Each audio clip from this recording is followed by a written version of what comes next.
بعض علماء نے تو ذکر کیا کہ صبح اور شام سے مراد کیا ہے کہ صبح بھی آگ میں جلایا جاتا ہے اور شام کو بھی. اللہ ہم سب کو عذاب قبر سے محفوظ رکھے. اور بعض نے کہا کہ مستقل جلایا جاتا ہے. یہ صبح و شام کا تذکرہ اس لیے کہ جو چیز ہر وقت ہوتی ہے اس کو کہتے ہیں صبح و شام. کہتے ہیں بھائی صبح و شام تمہارا یہی کام ہے, صبح و شام تم کھاتے رہتے ہو, صبح و شام تم محنت ہی کرتے رہتے ہو. کیا مطلب؟ ہر وقت یہ کام کرتے ہو. اور آگے فرمایا وَيَوْمَ تَقُومُ السَّاعَةُ, اور جس دن قیامت قائم ہوگی, ادخلوا آل فرعون اشد العذاب, کہا جائے گا کہ فرعون کو اس سے بھی سخت عذاب میں داخل کر لو. پتہ یہ چلا کہ یہ جو قیامت سے یہ جو پہلے آگ کا تذکرہ ہے, یہ وہ آگ ہے جو قیامت سے پہلے ہے. یہی قبر کا عذاب ہے. حالانکہ فرعون قبر میں نہیں, آج بھی مصر میں فرعون کی لاش رکھی ہوئی ہے. تو جہاں اس کی لاش رکھی ہوئی ہے وہی عذاب قبر ہے فرعون کے لیے, وہی عذاب قبر ہے. بعض لوگ ایک اشکال کرتے ہیں کہ روح جو ہے نا, روح یہ تو علیین میں ہوتی ہے. شہداء کے بارے میں حدیث میں آتا ہے کہ شہید کی روح, حدیث میں آتا ہے رسول اللہ صلی اللہ علیہ وسلم نے فرمایا جنت میں پرندوں کے پیٹ میں ہوتی ہے شہید کی روح, اور وہ جنت میں اڑتے پھرتے ہیں. تو اگر اسی قبر میں عذاب اور ثواب ہوتا ہے تو پھر روح تو حدیث میں کیا آتا ہے قبر جنت میں ہوتی ہے. تو یہ کیسے ممکن ہے؟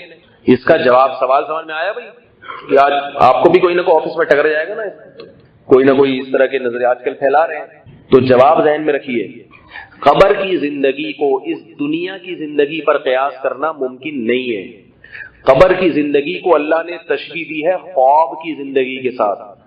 اللہ یتوفی الانفس حین موتها, اللہ فرماتے ہیں ہم تمہاری روح کو قبض کرتے ہیں موت کے وقت. والذی لم تمت فی منامها, اور جن کی موت نہیں آتی ان کو نیند کی حالت میں ہم ان کی روح قبض کر لیتے ہیں. سوتا ہوا آدمی بھی مردے ہی کی طرح ہوتا ہے. اب مجھے بتاؤ, جب آپ سوتے ہو, اللہ قرآن میں کہہ رہے ہیں ہم آپ کی روح قبض کر لیتے ہیں, تو روح کا جسم سے تعلق کمزور. یہی وجہ ہے کہ آپ سوتے ہوئے آدمی کے سامنے کوئی بات کریں سنائی نہیں دے گا. سوتے ہوئے آدمی کو کچھ دکھائیں, آنکھیں کھول کے بھی دکھائیں تو نظر نہیں آئیں گی اس کو, اور اس کی روح بھٹک رہی ہوتی ہے. سوتا ہوا آدمی کہاں کا امریکہ بھی گھوم رہا ہوتا ہے, وہ تو اٹھاتے کتنا غصہ آتا ہے اسے, اتنی مشکل سے ویزا ملا تھا, تم نے اس ٹائم پہ اٹھا دیا مجھے.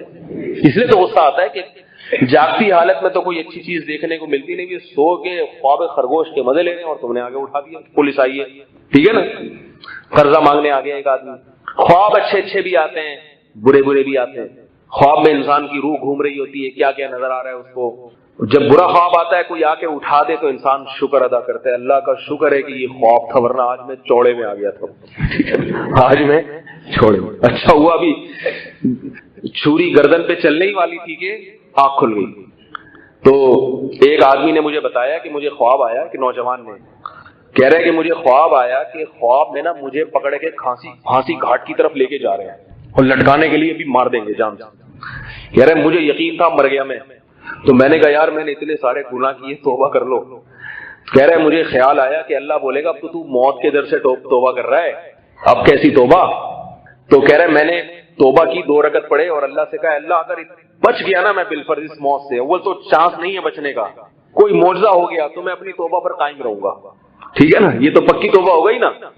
بھائی دل میں شیطان وسوسے ڈال رہا ہے کہ تو ابھی لٹکنے کے ڈر سے توبہ کر رہا ہے, اگر یہ موت نہ ہوتی پھر تھوڑی توبہ کرتا. تو اللہ سے معاہدہ کیا کر رہا ہے, اے اللہ بچا لے, اگر بچ گیا نا تو میں توبہ پر, اس کو عادت تھی بد نظری کرنے کی, جھانکا تاکیا اور انٹرنیٹ پہ یہ گندی گندی چیزیں دیکھنے کی. تو یہ کہہ رہا ہے میں نے توبہ کی, مجھے بتا رہا ہے, کہہ رہا ہے میں نے سچی توبہ کی, میری آنکھ کھل گئی. ایسا موت کے منہ سے نکلا ہوں اور ایسا لگ رہا تھا اللہ نے بتا دیا کہ بچا لیا, اب بتا. کہہ رہا ہے پھر گناہ کرنے کا دل چاہ رہا ہے. میں نے کہا اللہ کے بندے, اللہ نے تجھے مہلت دی ہے, مہلت دی ہے, وہ اللہ کی مرضی جس کو جس طرح سے. اگر مہلت نہیں بھی دی عبرت کے لیے تو خواب دکھایا نا تجھے, عبرت کا نشان تو بنا دیا کہ میں حقیقت میں بھی ایسا کر سکتا ہوں. اب توبہ پر قائم رہے. تو بعض لوگ جو ہے نا توبہ کرتے ہیں. وہ ایک آدمی نے دریا میں ڈوب رہا تھا, تو ڈوبتے ہوئے اس کی وہ موت آ رہی ہے, موجیں اس کو. تو کسی نے کہا کہ وہ مالدار آدمی تھا, کسی غریب کو کبھی اس نے کچھ کھلایا نہیں. کسی نے کہا کہ بھائی اب دیکھ اللہ کے سوا تجھے کوئی نہیں بچا سکتا, تو منت میں 2 دیگیں مان لے, 2 دیگیں, اللہ تو مجھے بچا لے, میں 2 دیگیں کھلاؤں گا غریبوں کو نا, 2 دیگیں بریانی کی یا میٹھے چاول کی, کوئی بھی 2 دیگیں کھلاؤں گا. اس نے جیسے ہی منت مانی ایک لہر نے اس کو باہر نکالا, جیسے ہی باہر نکالا فوراً کہتے کیڑی دیکھ, کیڑی دیکھ. اگلی لہر آئی واپس اندر، تو کہہ رہا میں پوچھ رہا سی کہ کڑوی کے میٹھی، میں تو اللہ صرف اتنا پوچھ رہا تھا تجھ سے، تو سمجھا ہی نہیں بات کو میں کہنا کیا چاہ رہا ہوں، ابھی میری بات مکمل ہوئی نہیں ہے اللہ، میں تو اصل میں یہ ایکچولی میں یہ سمجھانا چاہ رہا تھا کہ میٹھی یا کڑوی، تو فوراً بیان بدل دیا، یہ پاکستانی قوم ہے، اللہ سے کیا ہوا معاہدہ بھی فوراً تبدیل۔ کتنے لوگ ہیں فون آتے ہیں منت مانی تھی اللہ یہ کام ہو گیا تو ہم یوں کریں گے، جب کام ہو جاتا ہے تو نہیں کرتے۔ یوفون بالنذر ویخافون یوما کان شرہ مستطیرا، اللہ کیا فرماتے ہیں کہ ہمارے نیک بندے اپنی منتوں کو پورا کرتے ہیں اور اس دن سے ڈرتے ہیں جس دن اللہ کا عذاب آئے گا حشر کے میدان سے، انہیں پتہ ہے اس کا حساب دینا پڑے گا، اور منتیں نہ مانا کرو میرے بھائی، ویسے ہی اللہ سے عاجزی کر لیا کرو، ویسے ہی خوشحالی میں غریبوں کو کھلاؤ، گناہوں سے بچو۔ تو قبر کا جو عذاب ہے، جب روح انسان کی خواب کی حالت میں بہت کچھ دیکھتی بھی ہے، بعض دفعہ جنت میں بھی چلی جاتی ہے، لیکن کیا اس روح کا اس جسم سے تعلق بالکل ختم ہو جاتا ہے بھائی؟ کمزور ہوتا ہے، ختم نہیں ہوتا، تبھی ہم اس کو زور سے جگائیں تو اٹھ جاتا ہے۔ بعض دفعہ ایسا ہوتا ہے خواب میں آپ کو بہت اچھی کوئی چیز نظر آتی ہے تو آپ اتنا زور سے مسکراتے ہیں کہ اس دنیا کی زندگی میں بھی اس مسکراہٹ کے آثار آپ کے ہونٹوں پہ ظاہر ہو جاتے ہیں۔ بچوں کو دیکھا ہوگا آپ نے خواب میں مسکراتے ہوئے، بالکل اسی طرح بعض دفعہ مردے کو برزخ میں اتنا شدید عذاب ہوتا ہے کہ اس عذاب کے آثار، ہوتا تو وہ برزخ میں ہے، ہوتا تو وہ اس عالم میں ہے، مگر اس کے آثار اس کی باڈی اور جسم پہ ظاہر ہو جاتے ہیں۔ تواتر سے واقعات ہیں قبر کے عذاب کو، بہت سے لوگوں نے اپنی آنکھوں سے دیکھا ہے، بہت سے لوگوں نے، یہ وہ اتنے سخت آثار۔ اسی طرح بعض دفعہ مردہ اتنے سکون میں اور اتنی نعمتوں میں ہوتا ہے کہ اس کی نعمت کے آثار اللہ اس کی باڈی پہ ظاہر کر دیتے ہیں۔ میں نے خود شہید کے خون کی خوشبو الحمدللہ اپنی ناک سے سونگھی ہے، کیونکہ حدیث میں آتا ہے جنت میں جب شہید جائے گا تو اس کے خون میں مشک و عنبر کی خوشبو ہوگی، وہ جو اللہ کی راہ میں خون نکلا تھا نا اس میں مشک و عنبر کی خوشبو ہوگی، اتنی زبردست خوشبو ہوتی ہے کہ اللہ تعالیٰ بعض دفعہ اس خوشبو کے آثار اس دنیا میں پیدا فرما دیتے ہیں۔ ہمارے کئی بزرگوں کی کرامات ہیں، انتقال کے بعد ان کے جسم سے خوشبو آئی ہے۔ حضرت مولانا شیر علی شاہ صاحب رحمہ اللہ تعالیٰ بھی ماضی میں ان کا انتقال ہوا، وہ جہاں بیٹھے تھے جہاں لیٹتے تھے وہاں سے بھی مشک و عنبر کی خوشبو، قبر سے بھی آ رہی ہے، ان کے جسم سے بھی خوشبو۔ تو اللہ بتا دیتے ہیں کہ روح کا اس جسم سے تعلق 100% ختم نہیں ہوا ہے۔ اسی طرح سے یاد رکھو رسول اللہ صلی اللہ علیہ وسلم اپنی قبر مبارک میں اسی طرح سے حیات ہیں، یہی والی حیات، برزخی حیات، کہ اس آپ صلی اللہ علیہ وسلم کی روح کا عالم بالا سے بھی تعلق ہے، علیین سے بھی ہے، مگر اپنے جسد اطہر سے بھی آپ صلی اللہ علیہ وسلم کی روح کا تعلق موجود ہے۔ اسی تعلق کی بنیاد پر آپ صلی اللہ علیہ وسلم صلاۃ والسلام کا جواب دیتے ہیں۔ بعض لوگ یہ اشکال کرتے ہیں اتنے لوگ قبر، لیکن یہ اس کا جواب جو قبر کے قریب کھڑے ہو کر سلام پڑھتے ہیں، یہاں سے صلاۃ والسلام پڑھیں گے۔ صحیح حدیث ہے، اللہ کے نبی نے یہ نہیں فرمایا کہ میں خود سنتا ہوں، بلکہ فرمایا فرشتے مجھ تک پہنچاتے ہیں۔ صحیح حدیث، نبی نے جہاں یہ فرمایا میں جواب دیتا ہوں، وہاں ہم نبی کے جواب کے قائل ہیں۔ آپ نے فرمایا جو میری قبر کے قریب کھڑے ہو کر سلام پڑھتا ہے میں خود جواب دیتا ہوں، ہم اس کے قائل ہیں۔ اور آپ نے فرمایا جو دور سے سلام پڑھتا ہے اس کے فرشتے اس کے سلام کو مجھ تک پہنچاتے ہیں، تو ہم اسی کے قائل ہیں۔ ہمیں جیسا اللہ کے نبی نے بتایا ہم اس عقیدے کے قائل ہیں۔ آ رہی ہے بات سمجھ میں؟ رہا یہ مسئلہ کہ اتنے لوگ ایک وقت میں صلاۃ والسلام پڑھتے ہیں تو سب کے سلام کا نبی کیسے جواب دیتے ہیں؟ یہاں پھر وہی بات ہے، علامہ ابن حجر رحمہ اللہ تعالیٰ نے بات لکھی ہے کہ یہ چیزیں ان کا تعلق کس سے ہے؟ برزخ سے۔ جب ہم مریں گے برزخی زندگی میں جائیں گے تو ہماری سمجھ میں یہ چیزیں آ جائیں گی۔ ہم نے وہ زندگی نہ دیکھی ہے نہ چکھی ہے، ہم اس کے حقیقت میں ادراک نہیں کر سکتے۔ وہ ایک الگ جہاں ہے، وہ ایک الگ عالم ہے، وہ وہی دیکھ سکتا ہے جو اس جہاں میں پہنچا ہوا ہو۔ تو اس لیے بھائی صحابہ کرام کا بھی عقیدہ اجماعی ہے، رسول اللہ صلی اللہ علیہ وسلم کی صحیح حدیث سے بھی ثابت ہے، القبر روضۃ من ریاض الجنہ او حفرۃ من حفر النار، قبر یا تو جنت کے باغوں میں سے ایک باغ ہے یا جہنم کے گڑھوں میں سے ایک گڑھا ہے۔ اس لیے اپنی قبر کی اندھیری کو روشنی بنانے کی فکر کیا کرو، اور یہ اشکالات نہ کیا کرو کیڑے کھا جائیں گے، عذاب کیسے ہوگا، ثواب کیسے ہوگا، مردہ تو بچتا نہیں ہے۔ جس رب نے یہ دعویٰ کیا ہے کہ میں عذاب دوں گا یا ثواب دوں گا، وہ رب دنیا کے ہر کام پر قدرت رکھتا ہے۔ لِتَعْلَمُوا أَنَّ اللَّهَ عَلَى كُلِّ شَيْءٍ قَدِيرٌ، اللہ فرماتے ہیں ہم نے اس کائنات کو بنایا اسی لیے اپنی قدرت دکھانے کے لیے، تمہیں پتہ چل جائے کہ جو اتنی بڑی کائنات بنا سکتا ہے وہ سب کچھ کر سکتا ہے۔